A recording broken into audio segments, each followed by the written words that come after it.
sa Amerika. Uy, hala, anong nakakadiyan na tulog? Students na pinagbabalik Kulit! tayo sa loob mismo ng sarili nila. Kulit!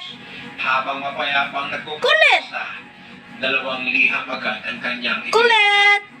Ang unang liham ay pinadala niya sa kanyang Kulit! nagsasabing, ito na yun. Paano na magkakatulog din sa bulingon, Noy? Mas malaki to kaysa sa'yo. Uy! Decidido na ako na Uy, gising! laban ko. Lalaban ako para sa atin. Mamatay man ako, Gising! at least sinubukan ko. Uy, kulit! Dalawang liham na kanyang binigay ay Kulit! sa isang malaking TV station Kulit! Anong nakakadiyan na tulog, oy? para sa madaling Oh, pagsasama lami ang tulog ni mo diya. na eksaktong December 31, Uy! 1972. Uy! Aatakin Lami ang tulog. O, natulog pagbalik. Uy!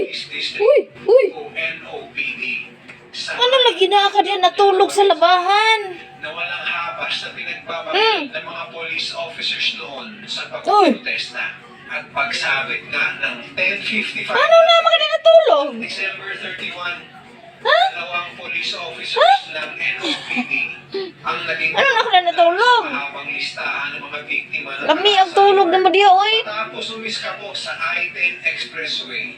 Pinaputok ni Mark ang marami sa kanyang mga firecrackers upang Ana! ng diversion. Naog na! Kasi ng mga Dali, pulis naog na! na bumubuntot sa kanya. Ayun na diya.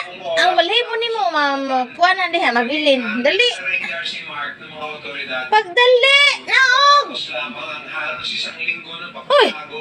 Ilabuo na ang loob ni Mark na natinig lahat ng mga pulis, mapaputi Malami ang tulog ni mo, eh.